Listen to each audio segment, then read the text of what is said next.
आपका स्वागत करता हूं। आज जो हम नया टॉपिक स्टार्ट करने वाले हैं वो है जनगणना। जनगणना को हम क्या कहते हैं इंग्लिश में? सेंसस कहते हैं। सेंसस सेंसस को हम एकदम बिंदास लेवल से पढ़ेंगे। सेंसस के जो जनगणना के 2 से 3 क्वेश्चन हर एग्जाम में देखने को मिलते हैं और जनगणना को हम कतई एकदम लो लेवल से हाई लेवल तक जाएंगे। मतलब इतिहास से लेकर हमें वर्तमान तक जनगणना पढ़नी है और जनगणना का जो बेनिफिट मिलने वाला है, इस वीडियो से जो बेनिफिट मिलने वाला है वो दिल्ली पुलिस में देखने को मिलेंगे 1 से 2 क्वेश्चन और ऐसी चीजें जो अपकमिंग होने वाली है वैकेंसी, जो आए हुए वैकेंसी उनमें देखने को मिलेंगे 1 से 2 क्वेश्चन देखने को मिलेंगे। और अपने यूपी के एग्जाम में देखें तो यूपी पुलिस में और यूपी एसआई में और आरपीएफ कांस्टेबल आरपीएफ एसआई में भी देखने को मिलते हैं जनगणना के 1 से 2 क्वेश्चन देखने को मिलते हैं। और हम जनगणना स्टार्ट करते हैं। जनगणना स्टार्ट हम करते हैं। जनगणना जो प्राचीन काल में जो जनगणना हुई थी वो रोमन साम्राज्य के कोलेस्ट्रेल सर्वे के रूप में जाने जाते हैं। मतलब ये जो प्राचीन काल में जो जनगणना का स्वरूप जो मिला है, जो प्रमाण मिला है, कोलेस्ट्रेल सर्वे के रूप में प्राप्त हुआ है। और इतिहास में भी हमें कहाँ जनगणना को देखने को मिली है? इतिहास में हमें जनगणना मुगल काल में देखने को मिलती है। मुगल काल में है अब्दुल फजल जो आईनी अकबरी ग्रंथ लिखा है वो अब्दुल फजल ने लिखा है और उसमें हमें जनगणना का उल्लेख मिला है। जनगणना का उल्लेख मिला है। अब जो नेक्स्ट करते हैं कि आधुनिक समय में जनगणना कब हुई? आधुनिक समय में स्वीडन एक देश है और स्वीडन एक देश है। 1749 में स्वीडन देश में जनगणना आधुनिक समय में हुई है। आधुनिक समय में हुई है और आधुनिक समय के बाद जो दशकीय जनगणना हुई है। दशकीय जनगणना का मतलब ये होता है कि दशकीय हर 10 साल के अंतर पर होती है जनगणना। जैसे हमारे यहाँ हुई है 2011 में जनगणना हुई है, उससे पहले 2001 में हुई होगी, उससे पहले 1991 में। उनका जो डिफरेंस है वो जो 10 साल का आता है उसी को दशकीय जनगणना कहते हैं। दशकीय जनगणना कहाँ स्टार्ट हुई है? सर्वप्रथम किस देश में हुई है? वो हुई है अमेरिका में। किस सन में हुई है? वो हुई है 1790 ईस्वी में। और 1800 से 1801 में इंग्लैंड में शुरू हुई है जनगणना। इंग्लैंड में कब शुरू हुई है? 1800 से 1801 में इंग्लैंड में शुरू होने का हमें इससे क्या बेनिफिट है कि इंग्लैंड का राज रहा हमारे भारत पर। जब भारत इंग्लैंड का गुलाम था तो भारत का जो नाम था उस समय ब्रिटिश भारत था। ब्रिटिश भारत था तो इंग्लैंड के संविधान को ही जारी रखते हुए हमारी जो जनगणना हुई है वो इसी के आधार पर हुई है। आगे चलते हैं कि भारत में जनगणना का इतिहास हमें पढ़ना है। भारत में जनगणना का प्रारूप मतलब कहाँ से लिया गया है? देखो, इंग्लैंड की जनगणना की नीति को निरंतर जारी रखते हुए हमने जो अपने यहाँ से जनगणना ली है इंग्लैंड के यहाँ से ली है। इंग्लैंड की जनगणना को निरंतर जारी रखते हुए जेम्स प्रिंसेप, ये जेम्स प्रिंसेप एक अच्छा नाम जेम्स प्रिंसेप के देखने को वहाँ जेम्स प्रिंसेप इलाहाबाद में 1824 और बनारस में वर्ष 1827 से 1828 में जनगणना करवाई थी जेम्स प्रिंसेप ने। जेम्स प्रिंसेप ने जो अशोक के शिलालेखों को 1837 में पढ़ा था। जेम्स प्रिंसेप ने अशोक के शिलालेखों को 1837 में पढ़ा था और जेम्स प्रिंसेप ने अशोक के शिलालेखों को 1837 में पढ़ा और अशोक के शिलालेखों को जो खोजा था टी पेंथिलर ने 1750 में खोजा था। 1750 में खोजा था। पढ़ा कब था जेम्स प्रिंसेप ने? 1837 में। लगभग 87 साल बाद अशोक की शिलालेखों को जेम्स प्रिंसेप ने पढ़ा था। एक भारतीय शहर की पहली पूर्ण जनगणना 1830 में हेनरी वाटर द्वारा ढाका वर्तमान में कहाँ पड़ता है? वर्तमान में बांग्लादेश में है, में आयोजित की गई थी। एक भारतीय शहर की पूर्ण जनगणना कहाँ हुई थी? ढाका में हुई थी। ढाका वर्तमान में बांग्लादेश में पड़ता है। कब हुई थी? 1830 में हुई थी। 1830 में हुई थी। भारत में पहली गैर तुल्यकालिक मतलब इर्रेगुलर इरेगुलर जनगणना 1872 में हुई थी और लॉर्ड मेयो के समय में हुई थी। एक तुल्यकालिक गैर तुल्यकालिक का मतलब ये है कि हमें ये पता नहीं था कि अगली जनगणना कब होगी। और तुल्यकालिक, भारत में पहली तुल्यकालिक जनगणना, तुल्यकालिक मतलब नियमित विधिवत विधिवत कब शुरू हुई थी? 17 फरवरी 1881 को लॉर्ड रिपन के समय में हुई थी। जब 17 फरवरी 1881 को लॉर्ड रिपन के समय जनगणना हुई तो वही भारत में पहली तुल्यकालिक, भारत में जब पहली तुल्यकालिक हुई है तो 1881 में हुई है। इसके बाद जो हुई है 1891 में हुई होगी जनगणना, 1901 में हुई होगी, 1901 में हुई होगी, 1901 के बाद 1911 में हुई होगी, 1911 के बाद 1921 में हुई होगी। ऐसे चलते चलते हुई है 2011 तक जनगणना, 2011 तक हुई है। हर 10 साल में होती है जनगणना। जनगणना आयोग जब 1881 की जो जनगणना हुई थी उस समय जनगणना आयुक्त कौन थे? तो उस समय जनगणना आयुक्त थे डब्ल्यू.सी. फ्लोरे। और जब देश आजाद हुआ था, मतलब जब देश स्वतंत्र हुआ था, स्वतंत्र से पहले जो जनगणना हुई थी वो हुई थी 1941 में। देश आजाद होगा हमारा 1947 में। 1947 के बाद तो जनगणना हुई है 1951 में हुई है। 1951 में जब जनगणना आयुक्त कौन थे? उस समय जनगणना आयुक्त कौन थे? श्री एम येट्स व आर.ए. गोपाल स्वामी थे। 1951 की जो जनगणना हुई थी, देश जब आजाद हुआ था उस समय जनगणना आयुक्त श्री एम येट्स व आर.ए. गोपाल स्वामी थे। वर्तमान में कितनी जनगणना हुई है? अभी तक 15 जनगणना हुई है और 2011 की जो जनगणना हुई है वो 15वीं जनगणना है। और स्वतंत्र भारत की बात करें तो स्वतंत्र भारत की जो 7वीं 2011 की जनगणना जो 7वीं जनगणना हुई है, उससे पहले जो हुई है कब हुई है? 1951 में हमारा स्वतंत्र भारत की पहली जनगणना कब हुई थी? 1951 में। फिर हुई थी 1961 में। 1961 के बाद होती है 1971 में। 1971 के बाद होती है 1981 में। 1981 के बाद 1991 में, फिर होती है 2001 में होती है, फिर 2011 में होती है। तो अब तक मतलब स्वतंत्र भारत की कितनी जनगणना हुई है? 7 जनगणना हुई है। 2011 की जो जनगणना है वो 7वीं है। और 21वीं सदी की बात करें तो 21वीं सदी की अब तक 2 जनगणना है। दूसरी कौन सी है? वो है 2011 की जो जनगणना है वो 21वीं सदी की दूसरी जनगणना है। इससे पहले कौन सी 21वीं सदी की जनगणना? वो 2001 वाली जो है, जो 2001 में जो जनगणना हुई है वो 21वीं सदी की पहली जनगणना है। और दूसरी कौन सी है? 2011 की जनगणना है। अब हमें जो जनगणना का प्रशासनिक स्वरूप देखना है। जनगणना की मतलब प्रशासनिक स्वरूप में क्या है? जनगणना का जो मंत्रालय है वो किस मंत्रालय के अधीन आता है? वो आता है गृह मंत्रालय के अधीन आता है। जनगणना किस मंत्रालय के अधीन आती है? वो आती है गृह मंत्रालय के अधीन।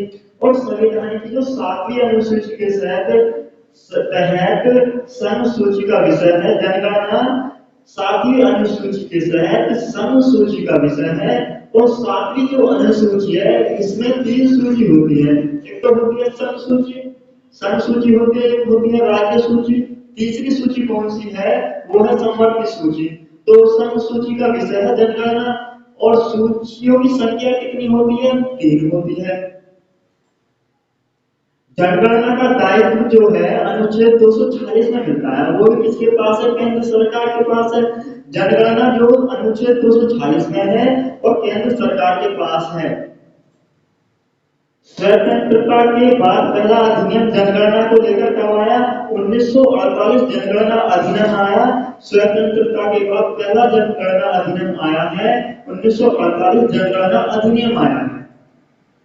उसके बाद 1961 से जनगणना कार्य की महत्वता को देखते हुए गृह मंत्रालय के अधीन जनगणना विभाग की स्थापना होती है। गृह मंत्रालय के अधीन जनगणना विभाग की स्थापना कब होती है? वो होती है 1961 में। और जनगणना की महत्ता को देखते हुए गृह मंत्रालय ने एक जनगणना विभाग की स्थापना की और वो करी थी 1961 में। जनगणना का जो सर्वोच्च अधिकारी होता है, सर्वोच्च अधिकारी मतलब शीर्ष अधिकारी जो होता है, उसे क्या बोलते हैं? महारजिस्ट्रार या भारत का पंजीयक एवं जनगणना आयुक्त होता है। भारत मतलब जनगणना का सर्वोच्च अधिकारी कौन होता है? महारजिस्ट्रार एवं जनगणना आयुक्त होता है। और 2011 की जो जनगणना हुई थी, उस समय जनगणना का सर्वोच्च अधिकारी कौन था? वो थे डॉक्टर सी चंद्रमौली। और अब वर्तमान में कौन है? 2022 में जो है श्री मृत्युंजय कुमार नारायण है वर्तमान में जनगणना आयुक्त जो है। और वो 2021 में जनगणना नहीं हुई थी। नहीं हुई होने का कारण यह है कि 2021 में जनगणना नहीं हो पाने का कारण यह है कि कोरोना काल हो गया था। कोरोना काल के चलते हुए 2021 में जनगणना नहीं हुई थी। तो नहीं होती। अब जो अगली जो जनगणना होगी वो किसके नेतृत्व में होगी? वो होगी श्री मृत्युंजय कुमार नारायण के नेतृत्व में होगी। और अब हम जो जनगणना को देखते हैं एक ग्राफ के अनुसार देखते हैं। 2001 में वर्ष 2000 जनसंख्या दी है और 1900 ये दिए हुए हैं वर्ष कब जनगणना हुई है। और इसमें जनसंख्या करोड़ में दी हुई है, शताब्दी अंतर दिया हुआ है करोड़ में, और प्रति दशक वृद्धि मतलब हर साल में कितनी प्रति दशक वृद्धि हुई है। यहाँ पर देखो हर साल बढ़ी है, हर साल बढ़ी है, लेकिन यहाँ माइनस दिख रहा है, यहाँ माइनस दिख रहा है। तो यहाँ जो जनसंख्या घटी है, घटी कब है? 1911 से 1901 के बीच जनसंख्या प्रति दशक घटी हुई है। और सबसे ज्यादा बढ़ी हुई कहाँ है? सबसे ज्यादा बढ़ी है 24.80 सबसे ज्यादा बढ़ी हुई है। वो बढ़ी हुई है 1951 से 1961 के बीच। 1951 से 1961 के बीच बढ़ी हुई है। 1961 से 1971 के बीच सबसे ज्यादा जनसंख्या में प्रति दशक वृद्धि हुई है। अगर हम करोड़ में बात करें तो करोड़ में सबसे ज्यादा वृद्धि कहाँ हुई है? सबसे ज्यादा हुई है 2001 में। 2001 में कितनी हुई है? 18.23 करोड़ की वृद्धि हुई है। 1991 से 2001 के बीच सबसे ज्यादा करोड़ में जनसंख्या वृद्धि हुई है। और देश हमारा आजाद हुआ था 1947 में। 1951 में हमारी जो थी दशाब्दी तो अंतर था, वो था 4.24 था। और अब जो वर्तमान में है 2011 में कितनी जनसंख्या है? 121.80 है। और 1951 में कितनी थी? 36 करोड़ की। अब है 121 करोड़। अब 1951 से मतलब देश जब आजाद हुआ था उस समय इतनी थी और 2011 में थी 121 करोड़। तो 1951 से 2011 के बीच कितना गुना जनसंख्या बढ़ी है? लगभग जो बढ़ी है हमारी जो 3.5 गुना लगभग बढ़ी है। तो 1951 से 2011 के बीच जनसंख्या में जो वृद्धि हुई है वो हुई है 3.5 गुना बढ़ी है। अब 1911 से 1921 के दशक में जनसंख्या में ह्रास हुआ था। वो कितना हुआ था? 0.31% की स्थिति आई है, जिसका कारण अकाल एवं महामारी का प्रकोप था, जिसके चलते मृत्यु दर अधिक हो गई थी। 1921 के पश्चात जनसंख्या में तीव्र गति से वृद्धि हुई। इसलिए सन 1921 को जनसंख्या के इतिहास में महाविभाजक वर्ष ग्रेट डिवाइडिंग ईयर कहा जाता है। सबसे मतलब महाविभाजक वर्ष 1921 को कहा जाता है। सबसे ज्यादा मतलब यहाँ पर कमी आई थी 1921 में। जनसंख्या वृद्धि दर वाले शीर्ष 5 राज्य या केंद्र शासित प्रदेश में देखते हैं। दादर और नागर हवेली में सबसे ज्यादा वृद्धि हुई है, कितनी हुई है? 55.88% की वृद्धि हुई है। उसके बाद दमन और द्वीप में हुई है 53.76% की वृद्धि हुई है। पुदुचेरी जो है उसमें कितनी वृद्धि हुई है? 28.08% की वृद्धि हुई है। मेघालय में मेघालय मेघालय स्टेट है, इसमें 27.95% की वृद्धि हुई है। अरुणाचल प्रदेश में कितनी वृद्धि हुई है? 26.03% की वृद्धि हुई है। तो क्वेश्चन कैसे पूछेगा? वह कौन सा केंद्र शासित प्रदेश है जिसमें सबसे ज्यादा प्रतिशत वृद्धि हुई है? तो वो है दादर और नागर हवेली। दादर और नागर हवेली है। और राज्य में पूछे तो राज्य में सबसे ज्यादा प्रतिशत वृद्धि किस कौन से राज्य में हुई है? वो हुई है मेघालय राज्य में। कितनी हुई है? 27.95% की वृद्धि हुई है सबसे ज्यादा राज्यों में पूछे। और केंद्र शासित प्रदेश में पूछे तो दादर और नागर हवेली में। और न्यूनतम दशकीय जनसंख्या वृद्धि दर वाले 5 राज्य और केंद्र शासित प्रदेश। न्यूनतम में है नागालैंड। नागालैंड में जो सबसे कम वृद्धि हुई है वो कितनी हुई है? 0.58% की वृद्धि हुई थी। और उसके बाद हुई थी केरल में। केरल में कितनी हुई थी? 4.91% की वृद्धि हुई थी। उसके बाद लक्षद्वीप में कितनी हुई थी? 6.30% की वृद्धि हुई थी। उसके बाद हुई थी अंडमान निकोबार में कितनी हुई थी? 6.86% की वृद्धि हुई। फिर उसके बाद हुई थी गोवा में कितनी हुई थी? 8.23% की वृद्धि हुई थी। तो वह कौन सा राज्य है, मतलब वह कौन सा राज्य है जिसमें सबसे न्यूनतम प्रति दशक वृद्धि हुई है? वो है नागालैंड। और केंद्र शासित प्रदेश में बात करें तो लक्षद्वीप में सबसे कम प्रति दशक वृद्धि हुई है। प्रशासनिक आंकड़े देखें 2011 के प्रशासनिक आंकड़े। कुल राज्य है केंद्र शासित वर्तमान में कितने हैं? वो है 36। और जिलों की संख्या कितनी है? 640 जिलों की संख्या है। और उपजिलों की संख्या कितनी है? 5924 उपजिले हैं। और नगरों की संख्या सिटीज कितनी है? सिटीज है हमारे 7933 सिटीज हैं। और वैधानिक नगरों का मतलब है जिसे नगर का दर्जा प्राप्त हो, उन्हें वैधानिक नगरों की संख्या कितनी है? 4041 है। और जनगणना नगरों की संख्या कितनी है? वो है 3892 है। और गांव की संख्या कितनी है? गांव की संख्या है 6.41 लाख है लगभग में। जनगणना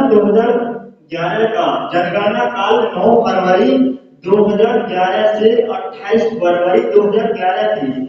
जनगणना 2011 की संदर्भ तिथि 1 मार्च 2011 की मध्यरात्रि 0 घंटा मतलब 12 बजे निर्धारित की गई थी। ज्ञातव्य है कि जनगणना 2011 का आयोजन भारत के महारजिस्ट्रार एवं जनगणना आयुक्त डॉक्टर सी चंद्रमौली के निर्देशन में संपन्न हुआ।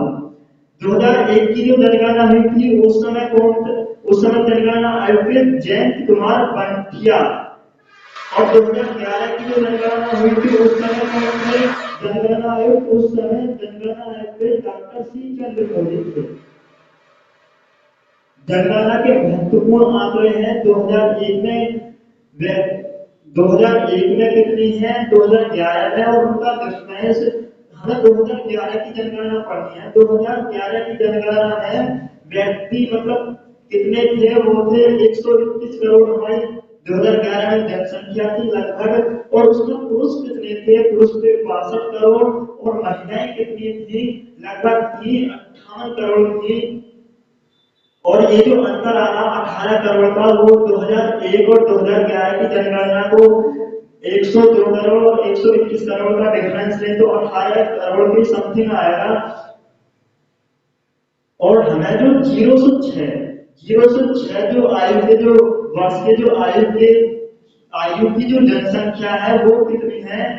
करोड़ में तो 16 करोड़ लगभग। अगर हम परसेंट की बात करें, परसेंट में कितनी है?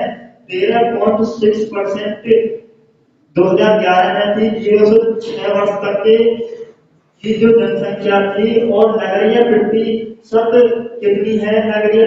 कितनी है? 31.31 31.1% की नगरीय नगरीय प्रतिशत है। गांव की बात करें, ग्रामीण कितनी थी? 68.9%। 68.9% गांव की जनसंख्या है और नगरीय कितनी है? 31.1%। और दशक में वृद्धि दर 2011 में दशकीय वृद्धि दर कितनी थी? 17.7% थी। और वार्षिक वृद्धि दर कितनी थी? 8.64% की वार्षिक वृद्धि दर थी। और साक्षरता कितनी थी 2011 में? 74% साक्षरता थी। और पुरुष साक्षरता कितने थे? 82.04% पुरुष साक्षरता थे। और महिला साक्षरता कितनी थी? महिला साक्षरता थी 65.46% महिला साक्षरता थी। और जनघनत्व की बात करें 2001 में जनघनत्व था 325। अब कितना है 2011 की जनगणना में? जनघनत्व कितना है? 382। तो कितना बढ़ा है 2001 से 2011 में जनघनत्व? लगभग 57 बढ़ गया है प्रति व्यक्ति। अगर 1951 से तुलना करें, 1951 से तुलना करें 2011 की जनगणना, तो 1951 में जनगणना 1951 में जनसंख्या कितनी थी? वो थी लगभग 36 करोड़ थी। और 2011 में कितनी? 121 करोड़। मैंने तुम्हें पीछे बताया तो कितनी बड़ी थी जब देश आजाद हुआ था, जब इतनी थी। उसके बाद 2011 की जनगणना अब 121 करोड़ है। तो लगभग कितने गुना बढ़ी है? 3.5 गुना अधिक हो गई है। अब वर्तमान में 2011 की जनगणना को देखते हुए 3.5 गुना अधिक हो गई है। और साक्षरता पहले 1991 में कितनी थी? 18% थी। अब कितनी है? अब है 74.04%। कितनी गुना बढ़ी है? लगभग 4 गुना बढ़ी है। और जनघनत्व कितना था? वो था 2001 में है 117 वर्ग किलोमीटर। 117 वर्ग किलोमीटर था। अब कितना है? 382। 382 कितना गुना बढ़ गया? 3 गुना बढ़ गया। लिंगानुपात कितना था? 1951 में 940 था। अब कितना है लिंगानुपात? 943। ये 943 जो है कैसे लिंगानुपात आता है? 1000 पुरुषों पर, मतलब 1000 मेल पर कितनी फीमेल है? अब 1000 पुरुषों पर कितनी फीमेल है? अब 943 फीमेल है। ये हमारा लिंगानुपात है 2011 की जनगणना। और 1951 की जनगणना में फीमेल कितनी थी? 940। और कितने पुरुषों पर? 1000 पुरुषों पर।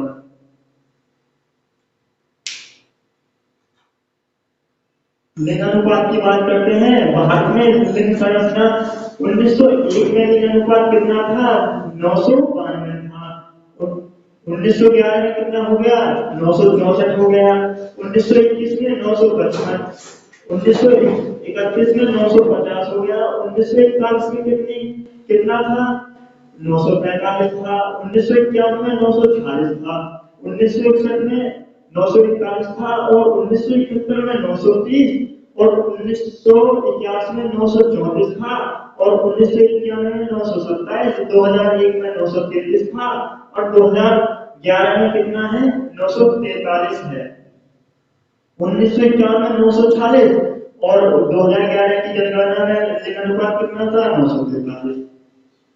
शीर्ष 5 लिंगानुपात वाले राज्य, सबसे ज्यादा लिंगानुपात कौन से राज्य में है? केरल में। कितना है? 1084। 1084 जो है ये 1084 फीमेल है। कितने पे होती है? 1000 मेल पर होती है फीमेल। उसके बाद तमिलनाडु में कितना है? 996। उसके बाद आंध्र प्रदेश 993। छत्तीसगढ़ में 991 है। और मेघालय में कितना है? 989। तो सबसे ज्यादा लिंगानुपात वाला राज्य कौन सा है? केरल है। और सबसे अब करते हैं बात न्यूनतम 5 लिंगानुपात वाले राज्य। सबसे न्यूनतम जो है लिंगानुपात किस राज्य में है? वो है हरियाणा में। हरियाणा में कितना है? 879 है। और जम्मू कश्मीर में कितना है? 889। सिक्किम में कितना है? 890 है। पंजाब में 895 है। और उत्तर प्रदेश में 912 है। तो सबसे कम लिंगानुपात वाला राज्य कौन सा है? हरियाणा। और सबसे अधिक केरल। शीर्ष लिंगानुपात वाले 5 केंद्र शासित प्रदेश कौन से हैं? सबसे ज्यादा जो है वो है पुडुचेरी का, कितना है? 1037 है, 1037 है वहां का लिंगानुपात। और लक्षद्वीप का कितना है? 947।